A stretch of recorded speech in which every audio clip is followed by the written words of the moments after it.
Welcome back here to the European Hearthstone Grandmasters. We have our final match of the day, and it is the finals of the week here in the European region. We have Bunnyhoppor versus RDU as our finals match, and RDU, he was in the finals last week, just becoming a thing now.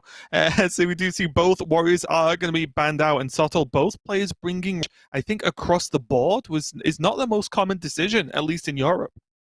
No, I think in Europe we're seeing it rise to the top here, but also with two very different builds.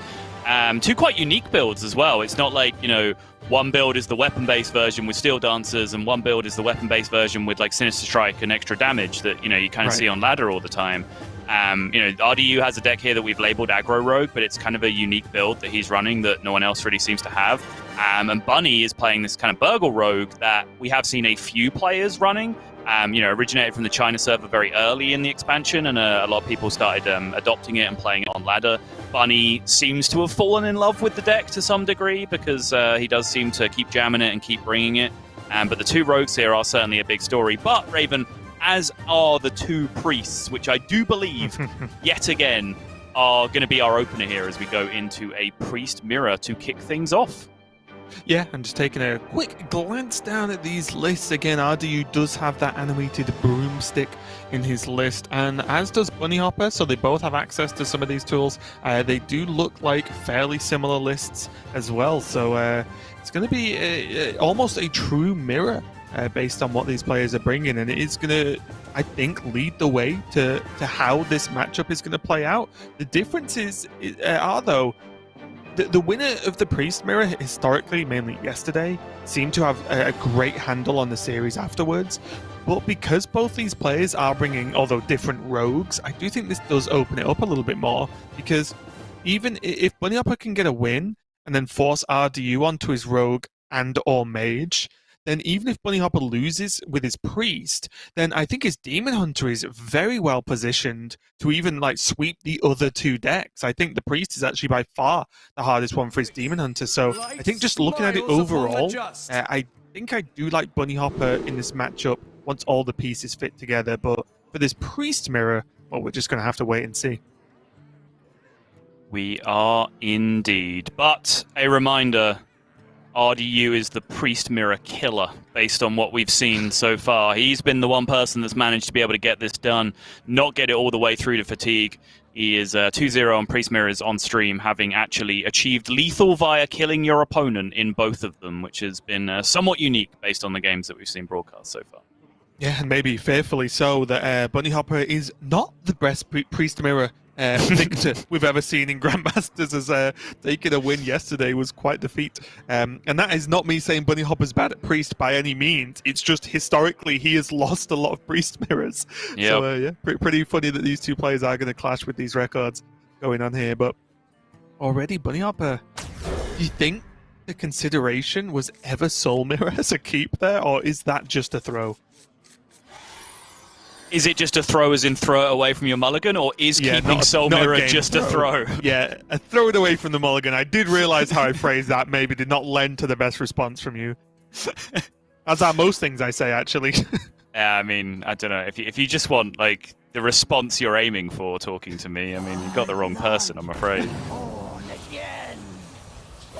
Honestly, I think there was a period in the Priest Mirror, perhaps last expansion, where it may have even been a keep, but even then, I think Galakrond was much more important previously than it is now, so maybe you'd still have to throw away and look for Galakrond in the opener. But yeah, the more I watch this matchup pan out, even though it had the majority of the games that we've seen have gone to fatigue still, I do still stand by the idea that early tempo is actually very, very important, and problematic things early on, just Zephyrus Wild Growth that we've seen a bunch of times to get ahead of your opponent is really strong, and also just early Sethic Veil Weaver is something that we've been really been really strong in the matchup on multiple occasions as well. Just dropping it early, 1+1 spell, just to potentially clear your opponent's first early minion, and then it's actually pretty unlikely that they have a clean clear for your early game Sethic, so you can potentially then pop off with multiple turns of value.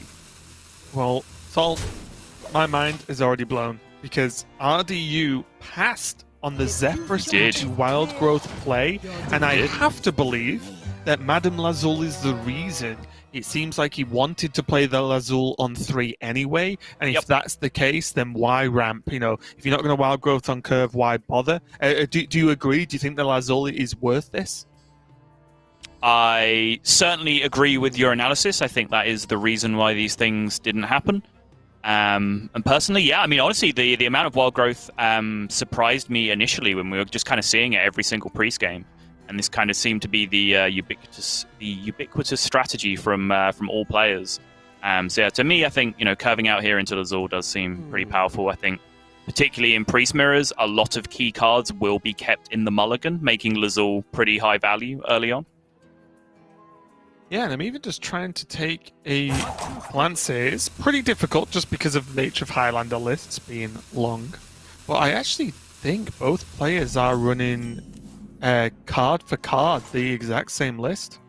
So I was just seeing if there's any differences that would maybe lend RDU to a more aggressive play style in general, as opposed to, maybe a slower, rampier style. But no, both players are bringing the same list. It's possible even that these two are practicing together. I struggle to keep full track of how this practice group evolves, but I know, for example, Casey quite commonly practices with Bunnyhoppor, and Casey quite commonly practices with RDU as well. Whether those things happen at the same time or not, I'm not sure. I do feel it's tough in the European region, isn't it? Because it seems that in Asia Pacific, at least from my experience and from watching this year as well, that the separate countries and mini regions often stick together in practice groups if they are going to play together.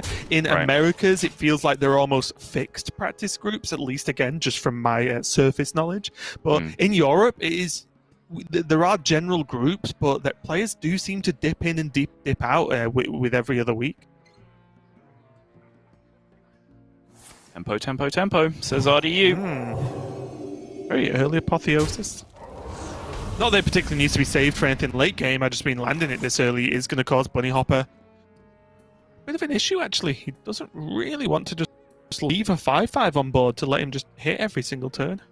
Right. But what is a valid response? I guess that's the other problem, right?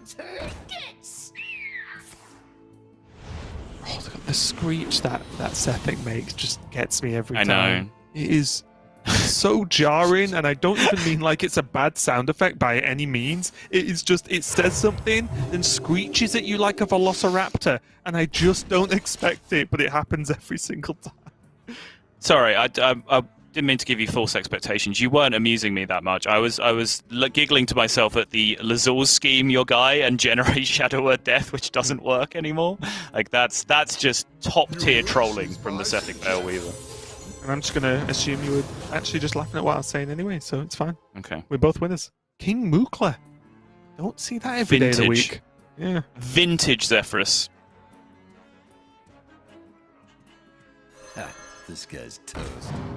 Of all the players, I feel like RDU would be the most likely to just slam the Mukla at that point. I don't know why. I just feel like he would. Yeah, it does come up there. It's something that you do have to keep in mind, is that sometimes that Zephyrus will, the Mukla will eat the spot of something that you want when you have 3 mana available specifically, and your opponent has 8 or more cards in their hand.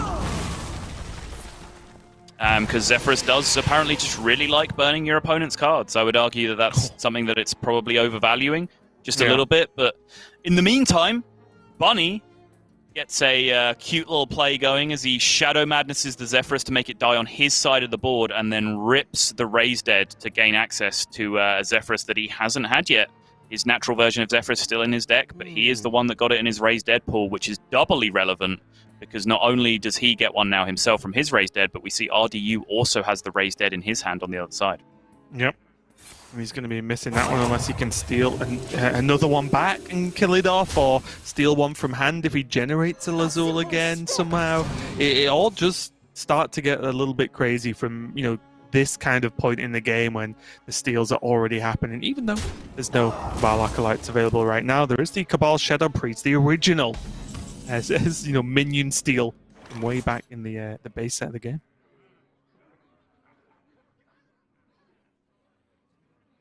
With a coin, a explosive shot from the Zephyrus does deal with this, but is that an overreaction to what Bunnyhoppor's facing down, because on one hand, it doesn't look like a lot, but on the other hand, RDU and other players have been winning games by just sticking minions. And it's not Bunnyhoppor's only Zephyrus. Yeah, that is a point as well, right? The fact that it's a Zephyrus that is kind of surplus to requirements does mean that you can use it a little bit more liberally. Like, it's kind of a trap to think like that. Like, it doesn't matter how many cards you have, you should still try and get, like, you know, maximum effectiveness out of each of them, right? But it does seem reasonable in this spot, but this was the alternative that I was going to suggest as well. But again, like, it was either a mediocre Zephyrus or a mediocre Murozond, right? Like, those were your options.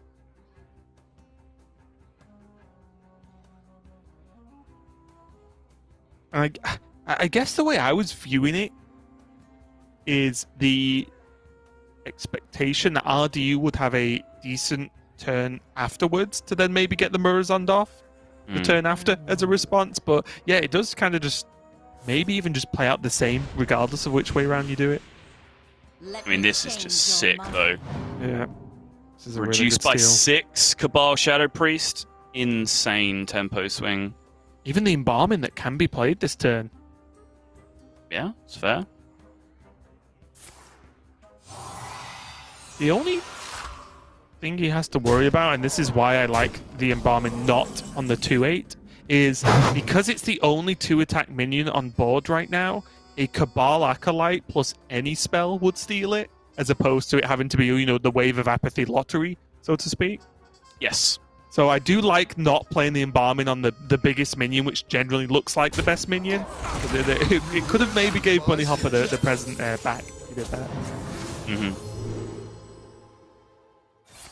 Zephyrus here, something that RDU probably knew he was going to have to contend with. The Raised Dead generated Zephyrus. But at some point, you kind of have to shut your eyes and say, you know what? Like, it's going to get value against me at some point. I'm just going to force it out of my hand as quickly as I can from my opponent, which I think is probably the right way to go about it. I actually think RDU is probably quite happy because a Zephyrus brawl, when you've got a good chance as RDU to win that brawl, I think that's pretty good, right? It's not as a finite sort of response that Zephyrus normally does give. I'm having this Cabal Shadow Priest. Not only are those fantastic options off the Lazul, that was fantastic information from to get rid of your opponent's hand as well. It means that you know now that they have the second Zephyrus after you've just cleared out the first one, which is a really important thing to know about how aggressively you're going to push. Also means that you know they have Kronks, which isn't super relevant yet because Bunny isn't Galakrond, and will be unlikely to play that Kronks to draw Galakrond just because of fatigue considerations. But it does mean that as soon as Bunny gets Galakrond, you know for sure there is a Kronks in his hand that you can then play around. And I will say this, we've joked a lot this weekend, or maybe not joked, about the amount of priest mirrors we've cast and you know how much of grindy games they are. But just judging, okay, that's ridiculous. Just judging from the way we've seen RDU play and going off his win rate in the mirror, he's like, yeah, does this deck actually, should it ever start running maybe a couple more board focus tools? You know what I mean? Like, you start to just think, well, if it wins this matchup in this way, can it be just altered a tiny bit to do it more consistently? Interesting. Yeah, there was a list Huntrace posted on Twitter. Obviously, Huntrace, relegated GM last season, who, if you weren't aware, is regularly streaming in the early mornings EU time for a few hours, getting some games in. So if you do miss a bit of Casper action, go check him out. He recently posted a list on Twitter, which he said, you know, he hadn't really played too much with Priest, but this was his experiment, and he ended up pushing it in a slightly more board-focused direction, as you're describing. So. Yeah, I mean, look at this, right? Like, this is scary. Bunnyhoppor does have the Zephyrus to have some kind of forced removal here, but as well as the 3 Alexstrasas, which is what you were laughing about earlier, I think. But again, if this is a turn that's Zephyrus removal, and then RDU just goes, okay, Alexstrasza, Dragon. What now? Yep. You know, and then, okay, Shadow Word Ruin. Okay, Alexstrasza, Dragon. There are currently 5 Dragon Queen Alexstrasas in this game of Hearthstone, and they could still propagate further because Madame Lazul could still just like get another one from RDU. I don't know if the game is going to last long enough at this point for all of that stuff to happen, but here we are. I think as well, a big deciding factor that we've not seen is the mine render this game, right? It's been missing. Yeah. I think we're used to seeing it pretty early in most of the pre-mirrors, but not having any involvement whatsoever does limit Bunnyhoppor's abilities as well. Oh, okay, he won that one. Okay, sure. Wait, something got pointed at the face there. Did he get regular Alexstrasza generators? No? Huh? Okay. Just visual bug, I imagine. Yeah, looks like it. Twin Tyrant, though, pretty nice. Just to pick off this Zephyrus. And again, RDU, very obviously here, just showing that regardless of what everyone else may or may not think, he is definitely a fan of this board-focused, kill them approach in the Priest Mirror.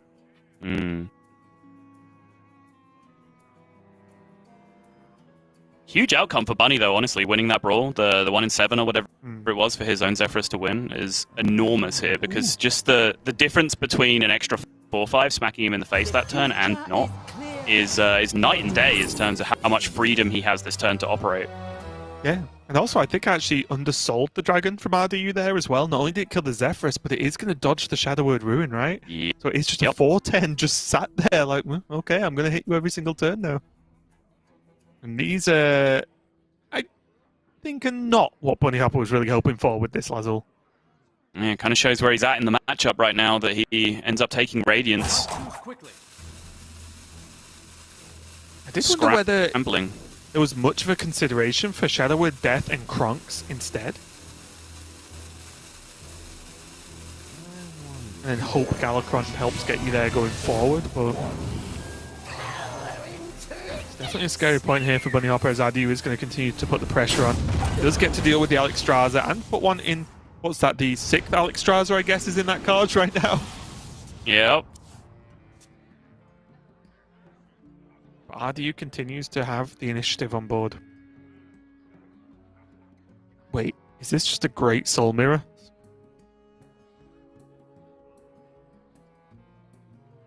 It's a solid Soul Mirror for sure, yeah. He has the death to deal with the Alexstrasza on Bunnyhoppor's side. He can get the Sethic to proc with the death afterwards, and still can do have a 1-drop, whether it be the Dragon, the Radiance, or the Disciple. Looks really good to me. Yeah, I like it. Only part of the turn that I don't like getting solved here is the part where we don't get to hit our opponent for 3. I really want to hit our opponent for 3. There's a Sethic Veil Weaver still alive on the board, so I think that might just be illegal, and RDU agrees. I agree. Yep, I agree too. Oh, okay, well, Soul Mirrors for everyone. But everything just feels too slow, doesn't it? That's the problem. RDU has done a great job of just, even if Bunnyhoppor responds with these brawls, even winning the brawl, and these other removal tools, RDU's never took his foot off the gas. Yep. And that is causing Bunnyhoppor progressively more issues, because he is running out of good removal options right now.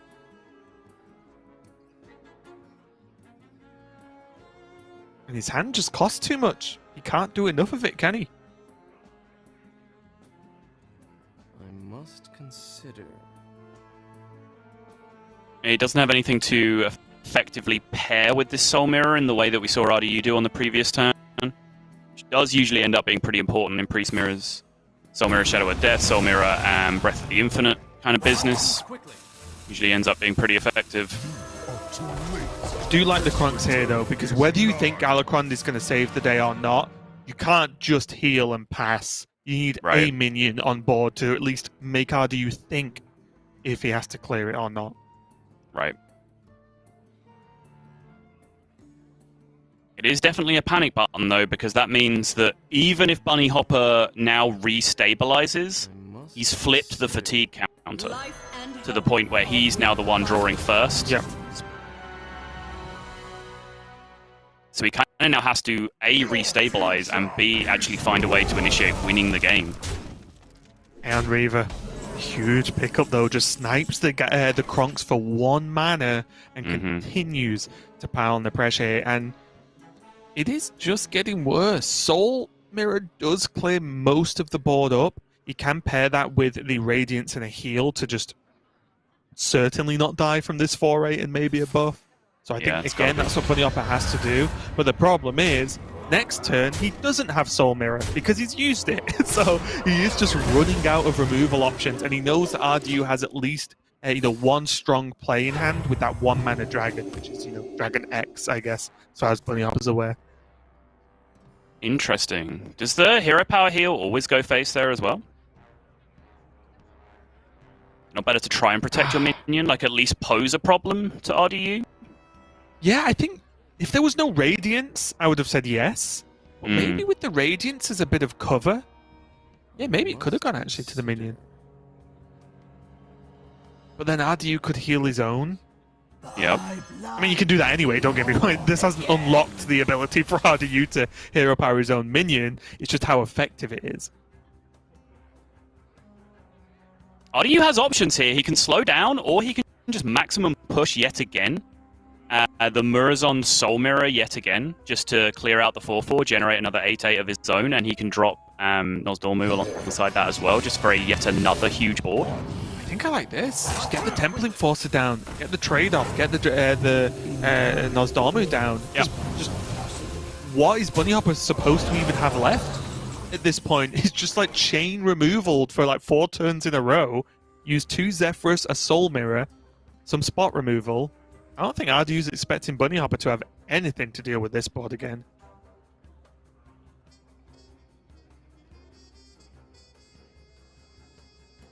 I wonder. I am beyond imagination. Galakrond and Adrian so far, and bit of a rough outcome there. Disaster.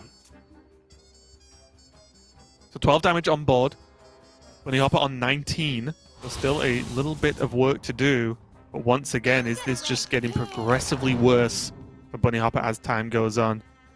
The Vulpera in a fire. I can't remember what the board state looked like, but I don't think there's a good target for it. There isn't now, but there is a 4/10 in the Kaj. So, in a fire long term might still be like a pretty legitimate lethal threat. Yeah, I think You he got did go you for the mystery choice there? Yeah, mystery choice.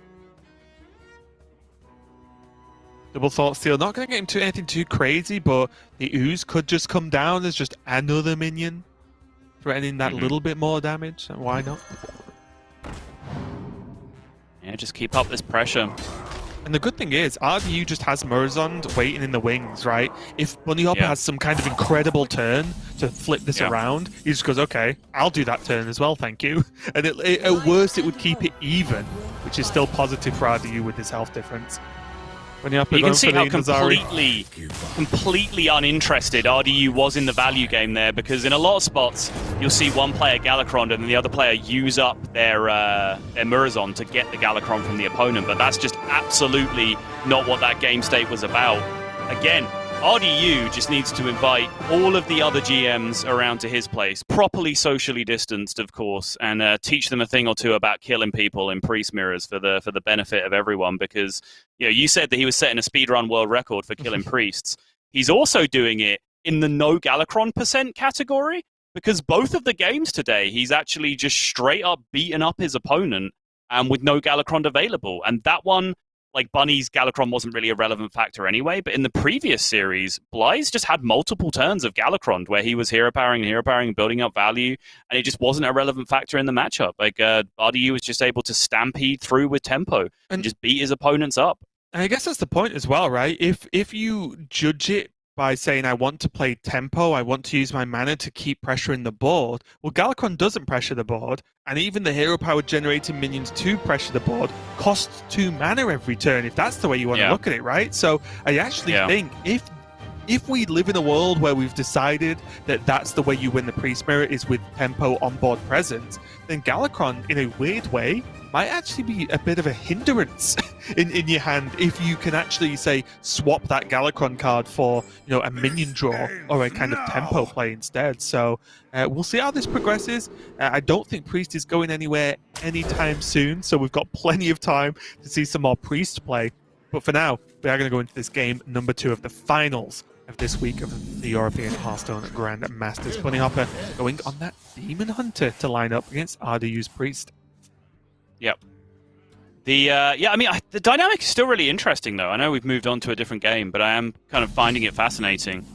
That, you know, Galakrond, sure, it's a value card for sure, and like hero power generator minion isn't any tempo, which is certainly how RDU's been playing the matchup so far. But there comes a point where, you know, you can't achieve tempo if you run out of cards, right? Like Arcane Intellect isn't tempo until you're out of cards, and then it is, because it allows you to get cards in your hand and actually play them out on board. So I think what RDU has done expertly is actually manage resources to the point where he can just keep pressuring every turn without generating resources, and also smoothly generating resources with cheaper cards like Madame Lazul. And like Thoughtsteel, for example, just to be able to keep pressure up and keep his hand economy high. Really, really interesting watching the evolution of the Priest Mirror matchup in front of us. But we have moved on. Bunnyhoppor has the counter queue here with the Demon Hunter of his own coming up against this, which should be a pretty solid matchup, as RDU's list has chosen to really pay no attention to weapon destruction whatsoever, so has very limited defense against the constant waves of damage that are going to come out here from Bunny. Yeah, and also the big key here is that the deck in these slower matchups, especially different against aggro, but in these matchups, it's all about preparing you 1 to 2 turn swings to set up the most damage, have options if they put a taunt wall in the way, and so on, so on. Lawkeeper Polkelt is the best card for that, because it's great on curve, of course, but even if Bunnyhoppor wanted to keep hold of it, whenever he wants, he can just decide what his next few draws are going to be, and then use those draws to set up the big plays. And what he's done pretty well with this curve is when you play it here, he's going to draw the Sociologist next turn on 5 mana, and then he's going to draw Skull the turn after to play on curve as Outcast. And then that will start to generate a huge hand, and then he's going to start just pumping out damage very quickly against RDU here. So really good start here for Bunnyhoppor. Yeah, just about everything he could ask for. An additional upside of Lawkeeper Polkelt in this matchup is it's just a very irritating minion that you drop down on curve that can quite often represent a good chunk of damage in and of itself.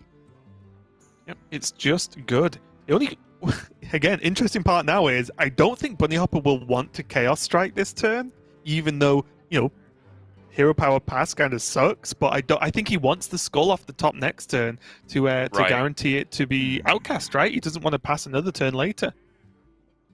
Yeah, so if he Chaos Strikes now, he draws Skull of Gul'dan this turn, then he draws Soul Shard Lapidary the next turn. So that's, like, it's kind of a double punish, right? Because your deck is stacked, you know that you're drawing Skull if you Chaos Strike now, but then you also know that Skull is going to get blocked by an expensive card that costs a lot to play, and that's going to continue happening turn after turn after turn. It's not like you're going to have Skull second from the right and then draw a 1-drop, right? Where you then are able to open up your hand and play it. But Bunny disagrees. He says he's quite happy to have both these Skulls in his hand now, which I guess is influenced by the fact that he already has one Skull fairly close to Outcast position on the left-hand side.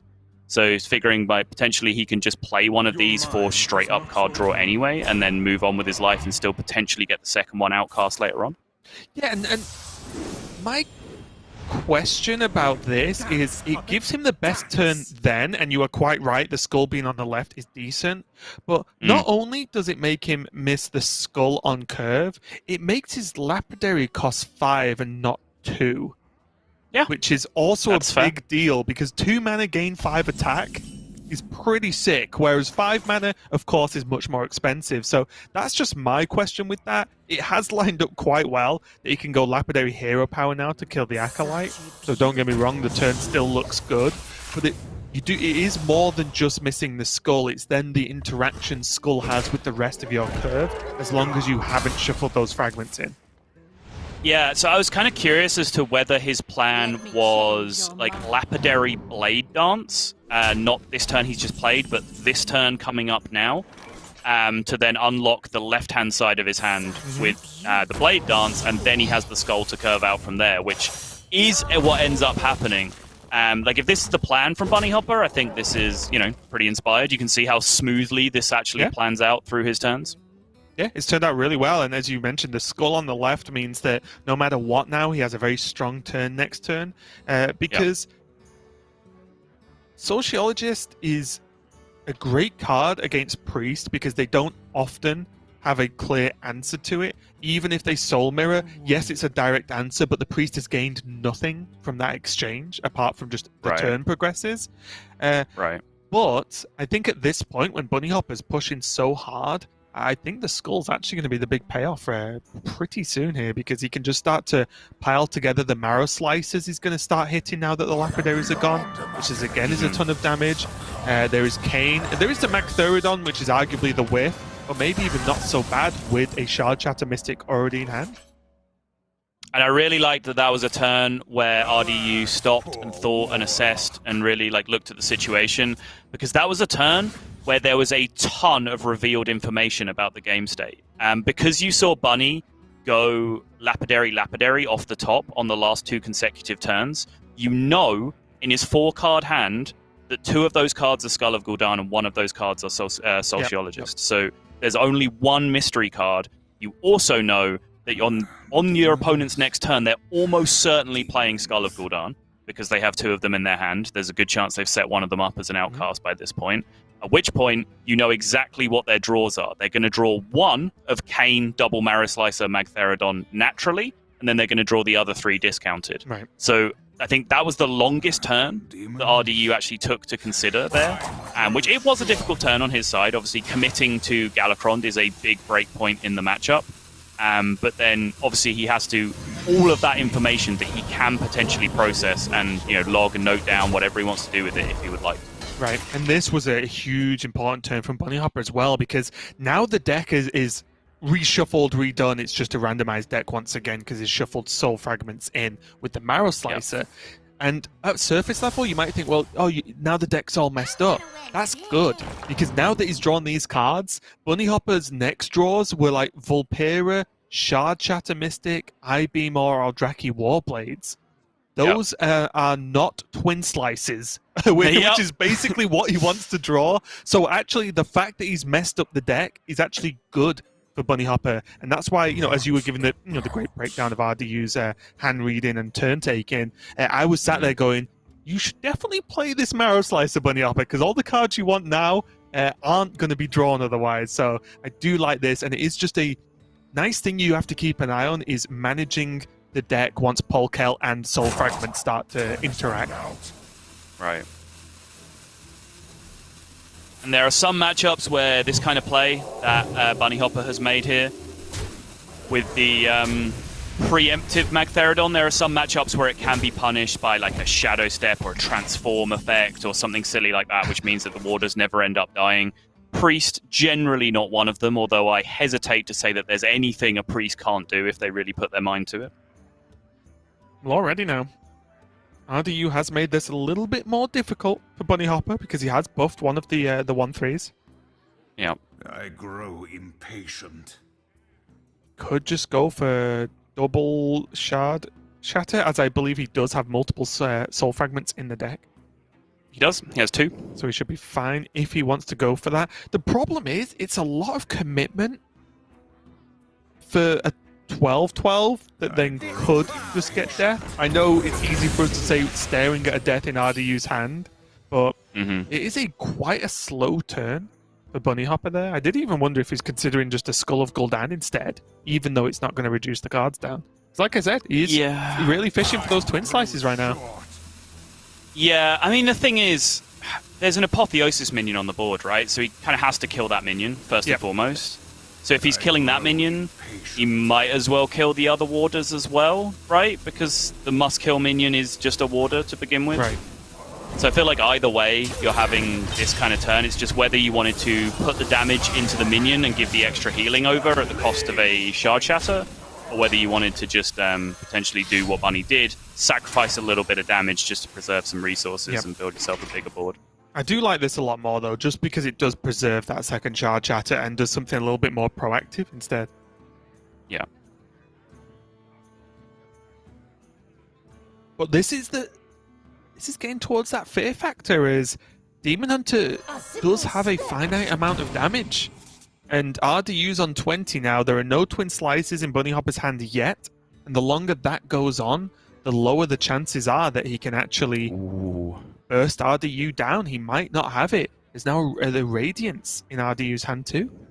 It's getting worse. Yeah, Radiance and Renew, really probably the two you're looking for in this matchup. Wave of Apathy can have some usage as well, but Renew and Radiance pretty huge. He could even just Shadow Madness that Kayn and sacrifice it off into the Mag Theridon if he really wanted to just get rid of it. It's going to go with the Broom instead. It's interesting because I was wondering, I was going to bring up as a talking point, like whether this Broom was going to be paired with the Apotheosis at some point before RDU ended up going with the Apotheosis on the Warders, which it probably could change plans because RDU wasn't necessarily expecting to have a minion in play at the start of any turn. When Bunnyhoppor just kind of gifted him 3 at the start of his turn, he went, okay, fine, take my Apotheosis, make it a little bit more difficult to clear. But I certainly think that is a very useful combo in the matchup, just to be able to rush out your lifesteal as soon as possible. But picking up the extra healing off of the Cobalt Spellkin, very, very nice indeed. And honestly, not that unlikely. There's 9 total 1-mana pre-spells, but one of them is the quest, which can't be offered. So there's 8 total that you can get off Cobalt Spellkin, and 2 of them are Radiance and Renew. So it happens pretty often. Kind of an interesting little point there as well, that you could look at that and go, wait, why didn't Bunnyhoppor just Shard Shatter first and then play the Sociologist? But that actually reduces the amount of 3/3 the Sociologist makes. So if you're going to just play it and actually just trade one out anyway, it actually keeps a Soul Fragment in your deck and doesn't use it up. But he's going to use those Twin Slice to push, and now the Skull next turn into potentially more Twin Slice. And that was a big, crunchy, meaty noise that hit the face that turn, Raven. That's what we love to see. Yep. Double Shadow Madness, though, with this Sethic. It's going to give RDU a little bit more value and more heal as well. I guess so. Yeah, I guess that qualifies. Technically. Yep. Hey, when your opponent can just hero power you for 1 every turn, 1 matters, okay? Sure. What about?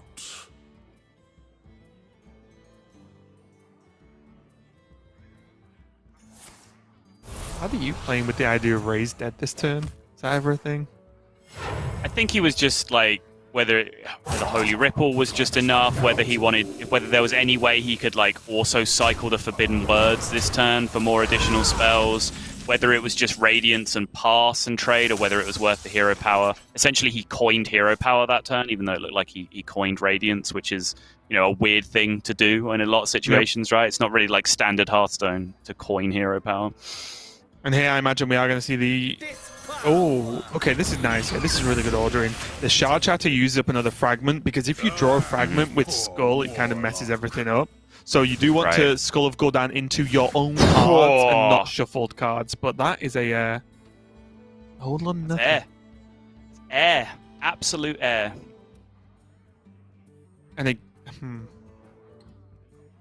the rest of his deck. Seeing if there's any reason to not play the Spirit Jailer this turn, and I guess the reason is 1 damage now, as opposed to playing an additional minion, but this is a quickly becoming nightmare scenario. 1 of the taunts Bunnyhoppor could deal with that Consume Magic. 2, a little bit more difficult. Doable, though, with his hand. Yeah. And actually, suddenly, this like super removal hand that he built up off the skull on the previous turn is coming together quite nicely. Because Warblades will now outcast the Consume Magic, which is nutty on one of these, and then between the probably outcasted I-Beam after he deals with this draw, he can just do it from the left-hand side anyway with the Spirit Jailer if he'd really like to, but it's discounted to 0 anyway. Just wants to do it in opposite order. But between that and the Soul Shear, he's able to plow through the second one here anyway.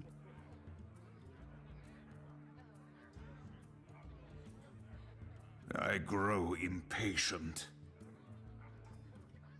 Bunnyhoppor just taking his time considering this, but I do think with 1 more Twin Slice in the deck, that Blade Dance is just not a thing that he wants to play this turn, because it can be so much better in the near future. He has only got 8 cards left, so he's going to get to these pretty quickly. Oh, he is going to go for it and try and get his Shard Shatter to hit face. Job done. Take the 50-50 on the Death Rattle. wait and see. This could be a huge point of 3 damage. Yeah, Buddy does lose the 50-50. Means he is now some considerable way off, and another huge taunt here potentially from RDU could be game winning. Doesn't get it. Take some of that, Lazul. Holy Ripple coming in clutch here though, saving 1 on the board by removing the Spirit Jailer and healing for 1 at the same time. It's also just a. Oh, go on. Sorry. I was gonna say even just a Twin Slice draw off the top, which is max damage off 1 card for Bunny. Doesn't get there. He could have got Chaos Strike into Twin Slice plus Hero Power. That would have ended the game this turn. That was it. It's also very important to note that without taunts, there is a chance that Bunnyhoppor does just Hero Power him down. It might take a while, but there's a chance because with no taunts and no healing, what can RDU even do? Absolutely. He has to press that button again. I think RDU has to commit max damage here. Future is clear. Your demise. Choose to go fishing. Interesting. I thought he was going to start with the Hero Power. Yeah, so there must be a read potentially on what this card could be. So, like, what dead card would get drawn here that wouldn't get played? I don't necessarily think Soul Shear or I-Beam, which are both pretty useful for RDU, would have been held that turn because there's just a 2-3 or a on the board that could have been shot by Bunny, but maybe he would have held onto them. Otherwise, I was thinking very much that RDU needed just to commit max damage to the board to set up his own lethal with potentially Murazond. Hold your breath. Oh, Soul Shear. But since he ended up drawing or generating the Flesh Giant off the Hero Power, he actually ended up like best of all worlds on that turn, where he was able to go fishing for the Lazul card and get the huge minion down in play. Yeah, I think the only difference he would have wanted was either a taunt or say like a Sandhoof Water Bearer. Yeah. Those are the big ones he could have got. Because now with Consume Magic and Kane gone, a taunt is just a taunt in this matchup now. It's going to be quite difficult to be removed. Yeah, absolutely. Big side from Bunnyhoppor. What is it now? 10, 15, 18 damage from RDU. 18 damage from RDU, 9 cards remaining for Bunny, 5 of them are Soul Fragments. 1 is Spectral Sight, which is insane. 1 is Vulpera Scoundrel, which is very often lethal, and 1 is Twin Slice, which currently is lethal. So Bunny's odds as the game stands right now as he passes his turn back to RDU are actually really good. So although it looks like he has 9 cards in his deck, 6 of them redraw, and the other and 2 of the other 3 kill his opponent. And then there's 0 Soul Fragments. I'm saying there's 5 Soul Fragments in 9 sorry, cards. sorry, There's only 4 real cards, right, so the 5 Soul Fragments all redraw. Oh, yeah, of course. Apologies. Spectral Sight redraws. Vulpera Scoundrel probably kills him. Twin Slice does kill him. I-Beam is literally the only whiff left in the deck. Q I-Beam.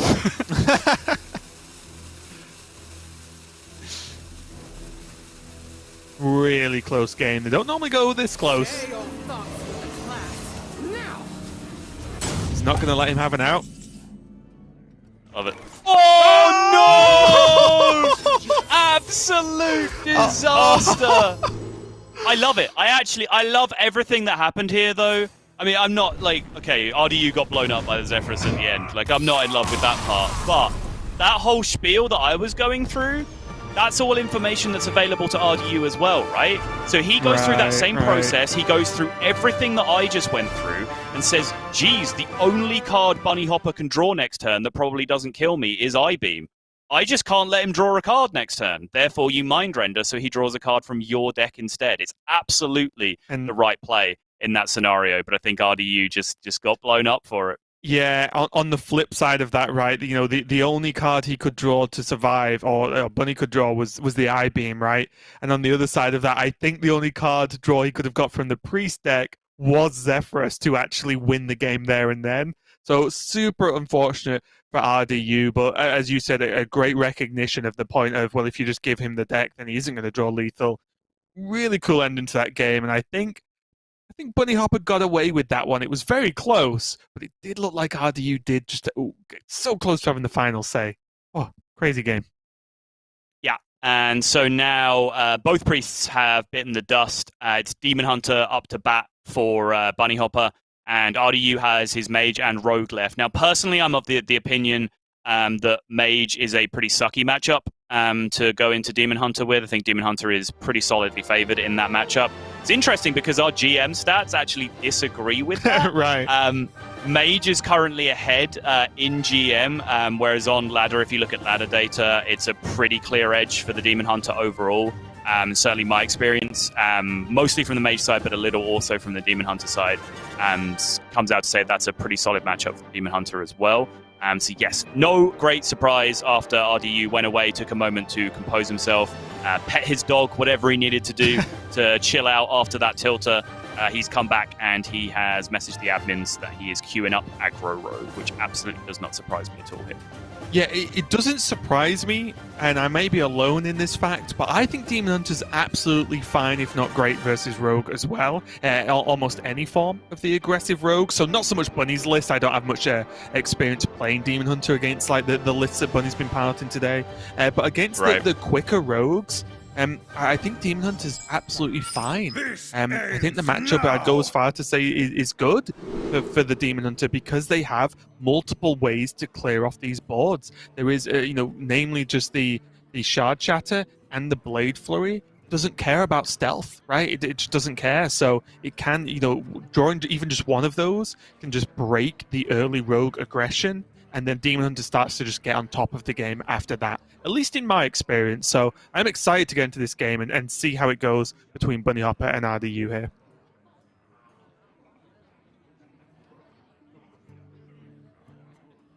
It's like RDU is locked in already, waiting for Bunnyhoppor to make his decision.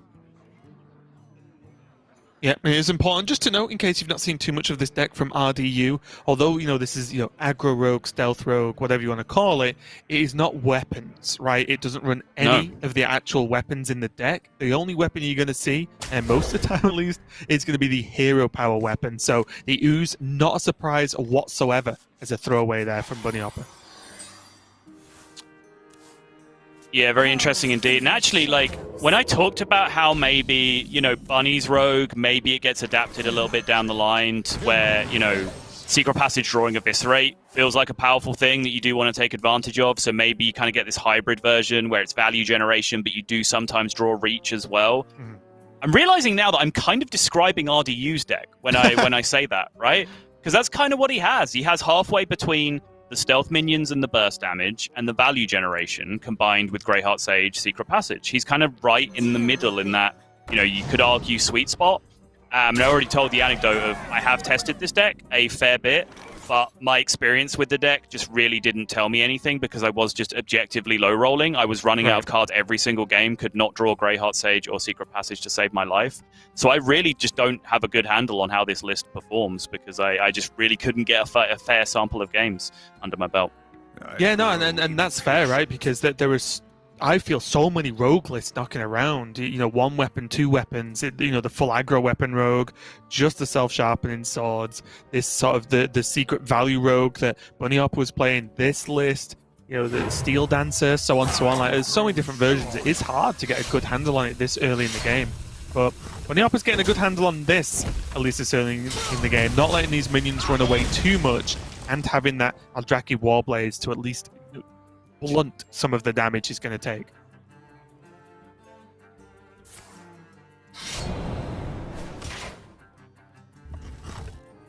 Nothing doing for RDU on turn 3. And this is one of the most awkward interactions in Rogue right now. The fact that one of your 1-drops is Wand Thief, a card that requires a combo. Yep. You then have Evil Miscreant, which, guess what? Requires a combo and is very commonly comboed with the 1-drops that you have in your Rogue deck. Well, that doesn't quite work out when you have both of them in the same hand, and it does seem to happen pretty often. I do think there are some problems that need solving with Wand Thief. It's an incredibly powerful card, but the 1-drop that you can't play on 1 factor is something that I do find troubling. Bunnyhoppor taking his time here. I'm a little bit surprised. Okay, I'm never surprised that Bunnyhoppor's taking his time, but Vulpera seems fine because I think the Twin Slice at this moment in time is booked in for this Eldrazi, but I think that's the question. Does he want to actually go Marrow Slicer next turn? And if so, he should use the Twin Slice and the Eldrazi now. Yeah, he's going for it. Yeah, the max heal. Get back up to nearly full health. Understandable. Yep. I think you broke it down perfectly. Is the thought process. He wants to curve out as quickly as possible, but in the meantime, just get that security blanket down with the maximum heal out from the Warblade. Sorry.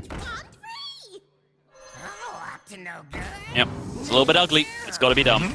Got to drop the combo on one of them.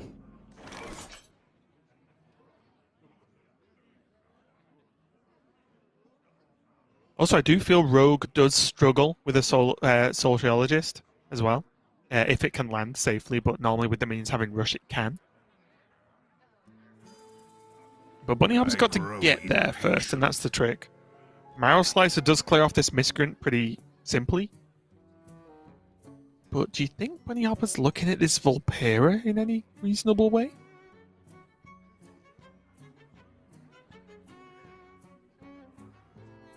I can't really imagine it over Marrow Slicer this turn. Well, mainly because it also activates... I mean, I know there are fragments in the deck already, but it almost ensures the activation of Lapidary, right? Because you just shuffle that many more soul fragments in. Yeah. Or is he just thinking about, is he swinging face? Maybe that's the decision. The Marrow Slicer's always getting equipped, and he's like, hang on a minute. This to face once, then 9 next turn. Is this lethal? I think that's certainly more of a decision, yeah. Because, honestly, my default brain at the start of that turn was, right, great, Marrow Slicer hit them in the face. Like, it took me a while to consider trading with the minion. Like, I forgot for a second that Bunnyhoppor is playing against a deck that is arguably more aggressive than he is. And he should be, paying attention to the board state just a little bit. But, I think face was valid over a few turns there, because with the amount of soul fragments he currently has in deck, he'll destroy one with Lapidary. But then if he can just largely ignore a board state up until Sociologist, he can use that to clear up a lot of board state while pushing face damage as well. So I think that was actually a real decision, yeah. And the kicker for me really was the fact that, well, it's Miscreant that has just given my opponent 2 lackeys, which could be Titanic or Evolve Titanic, so which makes it a bigger, more awkward minion to actually deal with than just a 1/4. Yeah.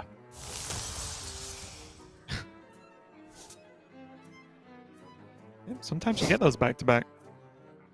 Sometimes you do. It's the weirdest looking Polkelt you've ever seen. Ooh. It hasn't been played, but all the most expensive cards have been drawn, but just in the wrong order. These are some good choices. Twin Slice, of course, a fantastic card, but the Chaos Nova might just be what Bunnyhoppor needs. I mentioned at the start of the matchup, right? The strength of, I think, Demon Hunter in this matchup is its ease in which it can just dispatch all the minions from Rogue.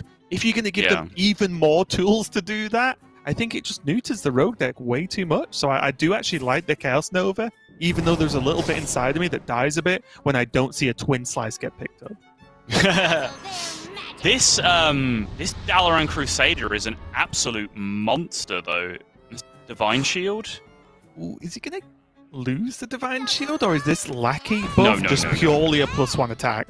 It's purely a +1 attack. I was going to say, imagine.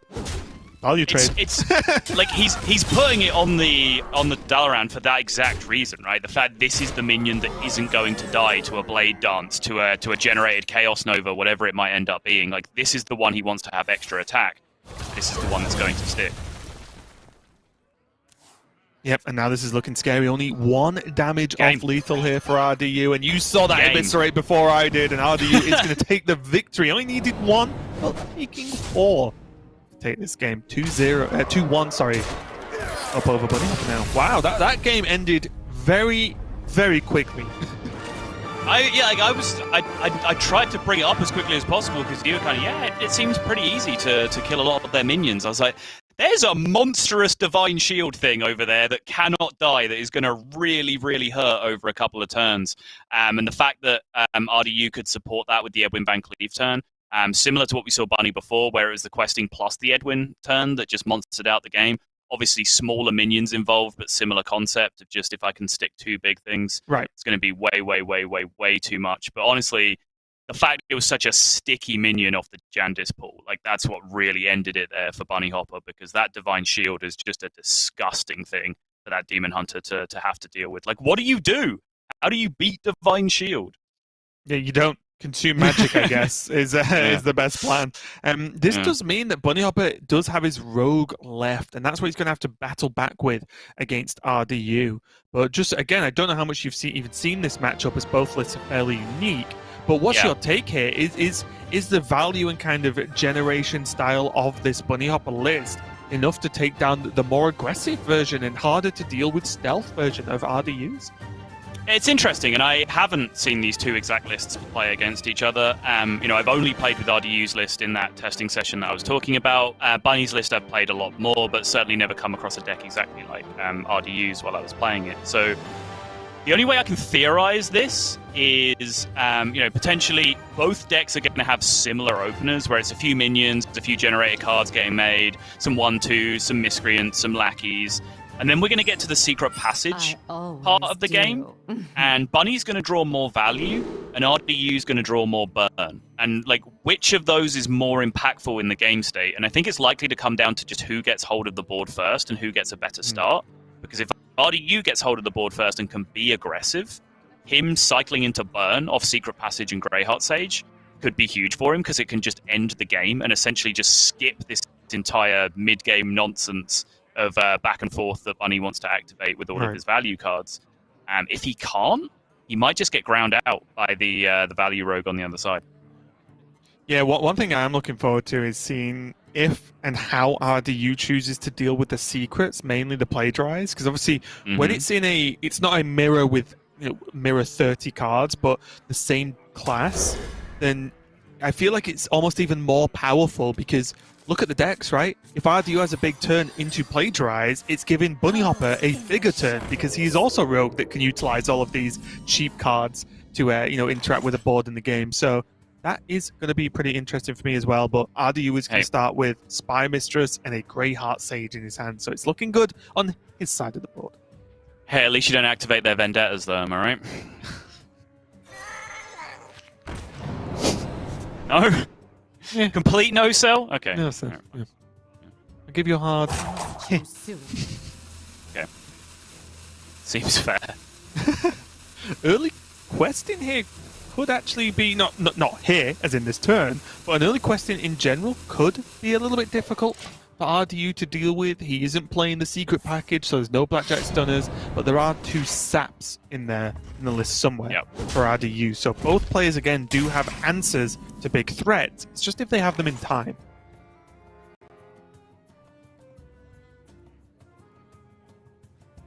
Bunnyhoppor's piecing together a pretty scary looking turn, isn't he? Not necessarily now, but maybe in 1 or 2 turns time. This could go nuts. Yeah, its timing on this is very curious to me. You could go very quickly with it, try and land it, stick it quickly, and then curve into the secret passage to make it potentially massive on the follow-up turn if it sticks.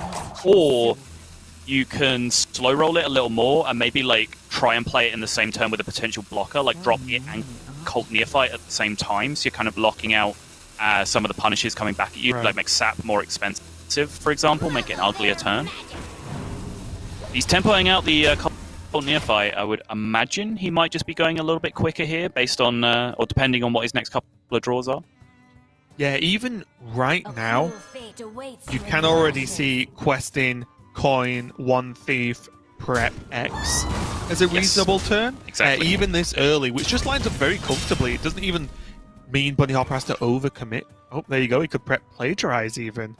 And regardless of what this 1 thief gets, Bunnyhoppor has a good turn. It can only improve. Exactly. Coin the 1 thief and then take your pick as to what you end up wanting to sap here. There's some arguments in some matchups to just say stop here. It's already potentially big enough, but obviously against Rogue, it's very, very specifically Eviscerate that you want to deal with, and there's a 3/3 on the other side of the board, so you do want to keep throwing out the prep and additional card siege to make that thing bigger. Yep. I think if that was Bly's, he would have gone for the missiles to hit 3 times to the 3. But now, RDU, a bit of a shake of the head, because, yeah, I wouldn't like to sit here and see that secret right now, because it's like, okay, can I deal with the questing? Kind of. Does it put me in a worse position if that's plagiarized and I deal with the questing? Maybe. It's a tough nut to crack, this one. turn starts with backstab, right? And then you assess based on what information you gain from the secret. Either Dirty Tricks goes off or it doesn't. And then you'll know that it's plagiarized. Do you ever think you could deal with it over 2 turns with Infiltrator? Ooh, okay. Interesting. It's 8 damage if he's planning on trading it in 1 turn, right? It might not go the 4 damage might not go where you want it to go, but it is 8 damage.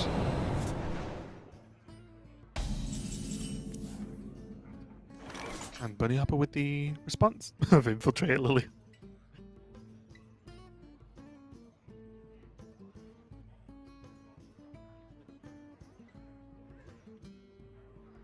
Could start with arcane missiles and reassess.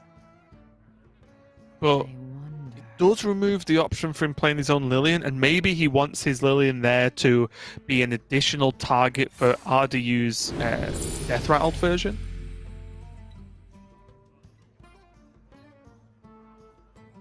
Never truly gone from Grandmasters as a ace hunter. Wow. Too soon. Gonna be in there. No, I'm too sooning you, and I literally brought him up being relegated like an hour ago.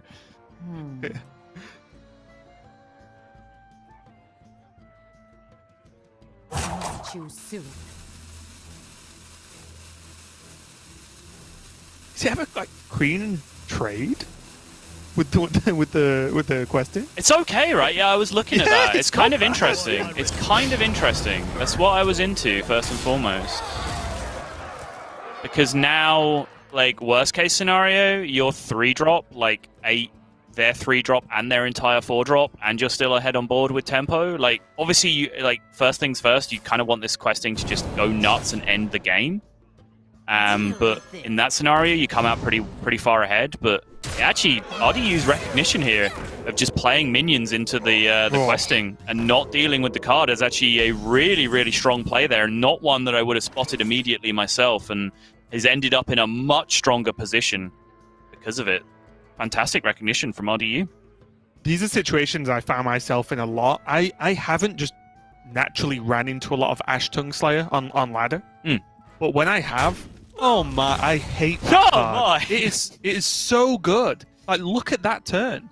Yeah. It's crazy. And monstrous. the cost of the card and even the shape of it as a minion in itself is still decent, and it can do things like that. So yeah, this scares me, honestly. Ace Hunter Queen is being cleaned up by the Death Rattle effect of the Infiltrated Lillian taking its random attack. And again, the board has been cleaned up by Bunnyhoppor, so both players just going blow for blow right now. Yeah, and so now this is where I wonder a little bit, or whether I at least have some questions about RDU's build of the deck in this matchup. Is he hasn't necessarily got a rip-roaring start going where he's got, 15, 16 damage into his opponent, right? So how good now are his secret passages compared to the more value-based ones that Bunny will have access to later?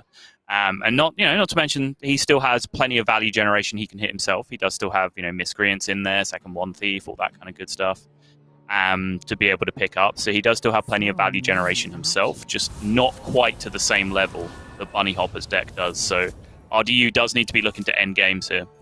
Are you surprised at all that RDU didn't go for the Shadow Step on the Jandis just to cash in the value now? Because there's nothing else to Shadow Step for him right now.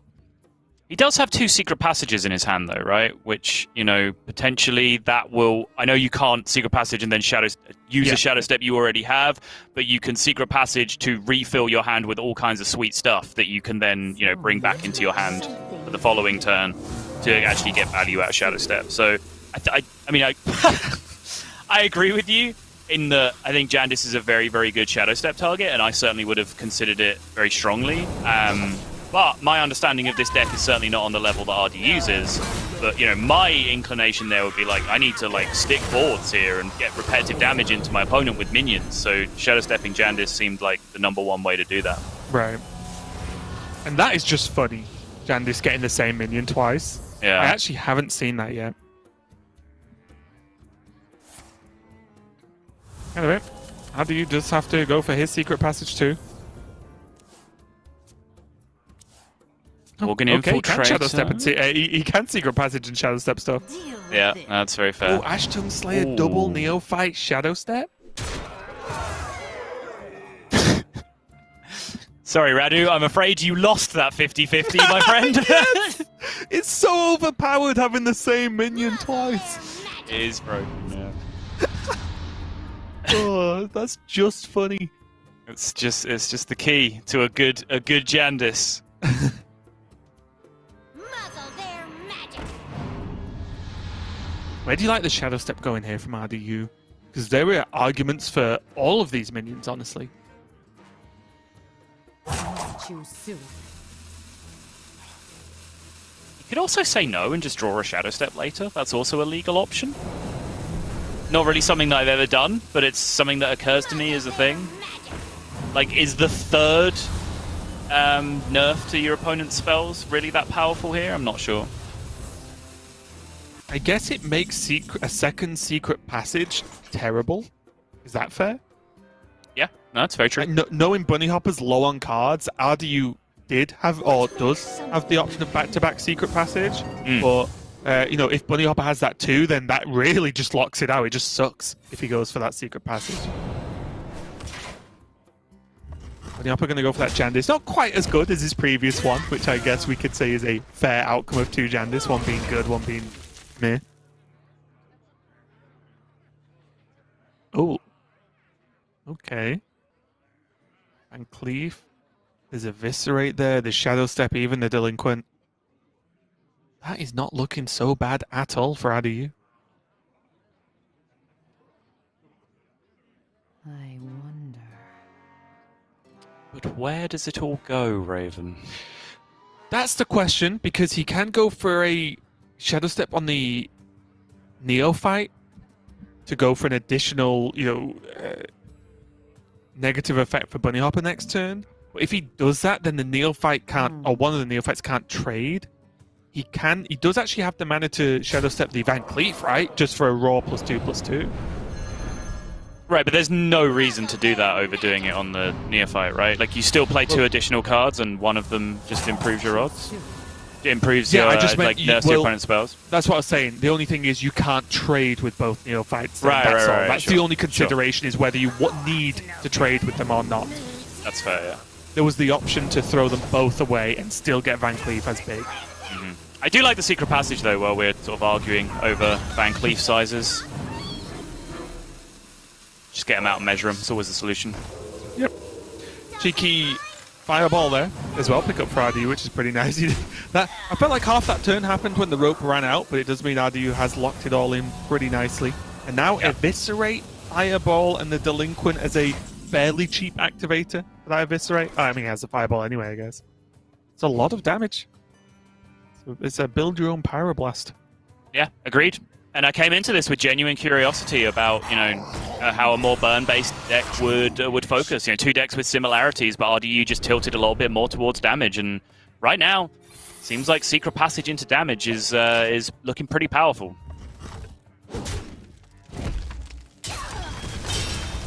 And I guess that's maybe a foreseeable outcome of if both players haven't exactly popped off with what their deck wants to do. Because I would say the game has been fairly even, maybe up until last turn. Yeah. Then, well, at worst, RDU can keep hitting face if that doesn't happen, because he's going to have something. Whereas if Bunnyhoppor doesn't go off with all his generation, he just kind of runs out of cards, right? Which is maybe that's where this issue happens if both of them are like an equal footing. Maybe the burn does work out better over time.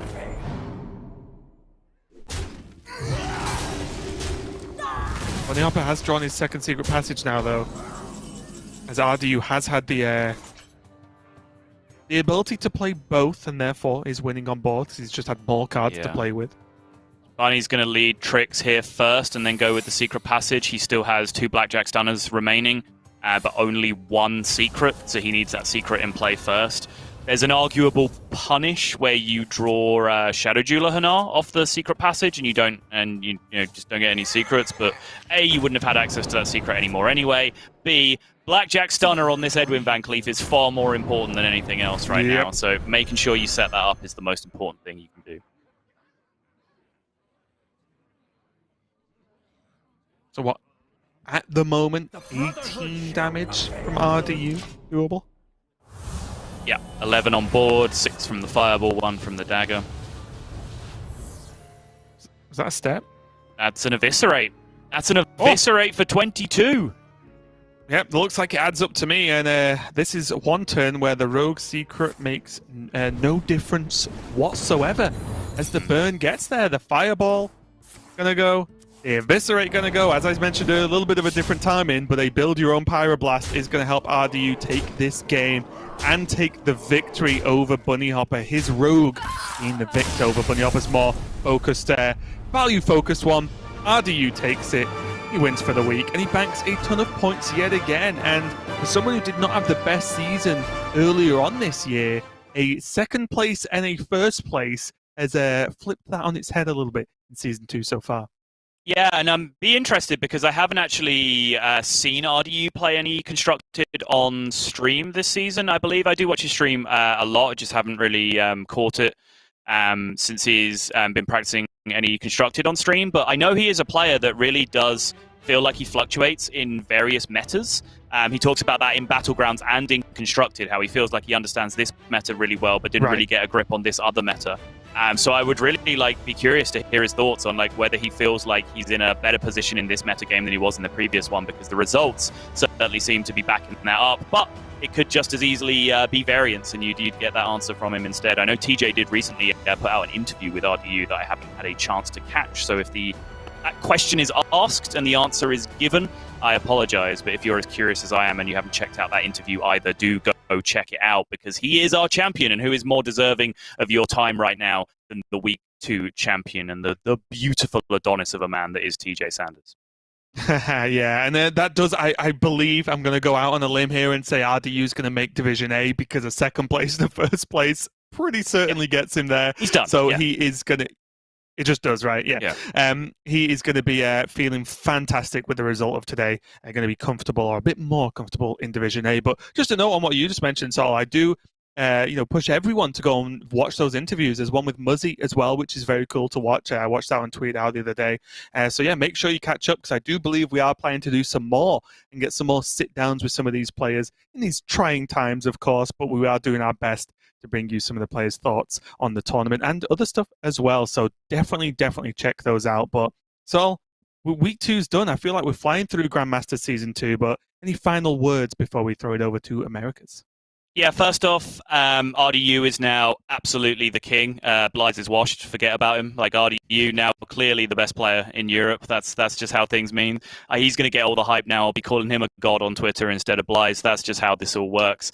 Secondly, if you do want to check out any of those interviews or any of our other content, the number one place that you are going to do that, in fact, the only place that you're going to do that, is on our YouTube channel, the Hearthstone Esports YouTube channel, which is now the exclusive place for Grandmasters content. So whether it's the live streams, whether it is Mull It Over, Hot Takes, The Curve, any of the shows we put together, top 5 moments with Derek as well, or some of these extra interviews that we're trying to put together, because we know that you guys miss hearing from the players, and they do kind of have that unique perspective that you want to hear from. So trying to get that content out there as well for you. Please do subscribe to the YouTube channel, ring that bell for all of the notifications, and we'll keep hitting you with as much quality content as we possibly can. Yep, trust us, we enjoy making it as much as you enjoy watching it, so we'll continue to do our best with that one. And again, thanks a lot for watching. We do appreciate it. We hope you had a great time, and it's time now to check out the Americas with TJ and Frodan and see who's going to take the crown over on their side of stuff. So thanks a lot for watching, and we will see you next week.